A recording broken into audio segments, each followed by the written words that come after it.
37 নং ৰাষ্ট্ৰীয় ঘাইপথ ডিব্ৰুগড়ৰ কনভয়ৰ পৰা বকুল সংযোগী যিটো 37 নং ৰাষ্ট্ৰীয় ঘাইপথ, এই ঘাইপথত আজি পৰ্যন্ত 15 দিন হৈ গ'ল। 15 দিন পৰ্যন্ত এজাক বৰষুণৰ পানীখিনি কিন্তু শুকুৱাবৰ কাৰণে ডিব্ৰুগড়ত থকা পৌৰ নিগম আৰু গড় কাপ্তানি বিভাগটো কিন্তু সক্ষম হোৱা নাই। এই অঞ্চলৰ ৰাইজে বৰ্তমান পৰ্যন্ত হাৰাশাস্তিত ভুগি আছে।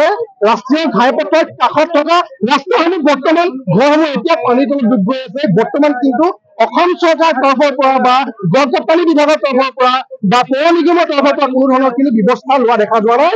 এই যিটো 37 নং ৰাষ্ট্ৰীয় ঘাইপথ, ইয়াত মলাহত পৰিৱেশ, য'ত এম্বুলেন্স আপোনাৰ অহা যোৱা কৰিব নোৱাৰে, ছাত্ৰ ছাত্ৰী অহা যোৱা কৰিব পৰা নাই, সাধাৰণ ৰাইজ অহা যোৱা কৰিব পৰা নাই। অসম মেডিকেল কলেজলৈ বিভিন্ন ৰোগী অহা যোৱা কৰে। এনে স্থলত এই ৰাষ্ট্ৰীয় ঘাইপথত কিন্তু বহুত দুৰ্ঘটনা ঘটিছে।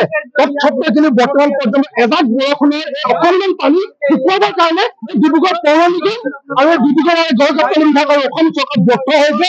গতিকে এজাক বৰষুণৰ পানী শুকুৱাব নোৱাৰে চৰকাৰখন তথা পৌৰ নিগম, গড় কাপ্তানি বিভাগৰ প্ৰত্যেকজন বিষয়বিলাক পদত্যাগ কৰক। আপোনালোকে যদি ৰাইজৰ হাৰাশাস্তি যদি বুজিব নোৱাৰে, ৰাইজ যদি কেনেকে যদি গম নাপায়, তেতিয়াহ'লে আপোনালোকৰ দায়িত্বত থকা সেই চকীখন আপুনি আঁতৰাই দিয়ক। অন্যথা ইয়াতকৈ কিন্তু ছাত্ৰ সন্থাৰ আমাৰ আন্দোলন চলি থাকিব। আজি ডিব্ৰুগড়ত 25 দিন অতিক্ৰম কৰিছে। 25 দিনত আচলতে এটা অঞ্চল কেইদিনমানত আজি ক'ব লগা আছে। কিন্তু আজি কোনো ধৰণৰ আজি যে মুখ্যমন্ত্ৰী গৰাকী আহি কেনে দুই এষাৰ কথা কৈ কেনে গুচি গ'ল যে IIT মাতি কেনে ইয়াত বৈজ্ঞানিক পদ্ধতিৰে ইয়াত বানপানী বা কিছুমানৰ ইয়াত সমস্যা সমাধান কৰিব, কিন্তু আজিৰ দিনলৈকে কিন্তু তেখেতলোকে একো সমাধান কৰিবলৈ উলিয়াব পৰা নাই। আচলতে 25 দিন অতিক্ৰম কৰাৰ পিছতো কিন্তু ডিব্ৰুগড়বাসী ডিব্ৰুগড়বাসী কিন্তু কেইদিনমানৰ সন্মুখীন হৈ আছে। আমি ছাত্ৰ সন্থাই সদৌ ডিব্ৰুগড় ছাত্ৰ সন্থাই আমি মুখ্যমন্ত্ৰী গৰাকীক এটা কথাই ক'ব বিচাৰিছো, যদি আপোনালোকে যদি কথা যদি দি কেনে কথা ৰাখিব নোৱাৰে, তেন্তে আপোনালোকে কথা নিদিব অসম ৰাইজক। আমি ডিব্ৰুগড়বাসী ৰাইজে বহুত অসন্তুষ্টি লাভ কৰিছো। কেনেকে এই ৰাষ্ট্ৰীয় ঘাইপথটোত 12 মাহৰ 3 মাহে আচলতে ডুবি থাকে, কিন্তু এই পথ চোৱাত কিন্তু অৰুণাচল, চাংলাং, তিনিচুকীয়া মূল পথটো হ'ল এই ডিব্ৰুগড়, আমাৰ যি ডিব্ৰুগড়লৈ অহা মূল ৰাষ্ট্ৰীয় ঘাইপথ এইটোৱে। কিন্তু এই পথটোতে আচলতে নানা ধৰণৰ ইয়াত ৰোগীসমূহ অসম চিকিৎসা মহাবিদ্যালয়ৰ ৰোগীসমূহ আহে, কিন্তু সেই ৰোগীসমূহ ইয়াত কিন্তু বহুত সময়ৰ পৰা তেওঁলোকে ইয়াত কিন্তু বহুত কষ্টৰে কিন্তু আহিবলগীয়া হৈছে। যান জঁটৰ ইয়াত বহুত অসুবিধা হৈছে।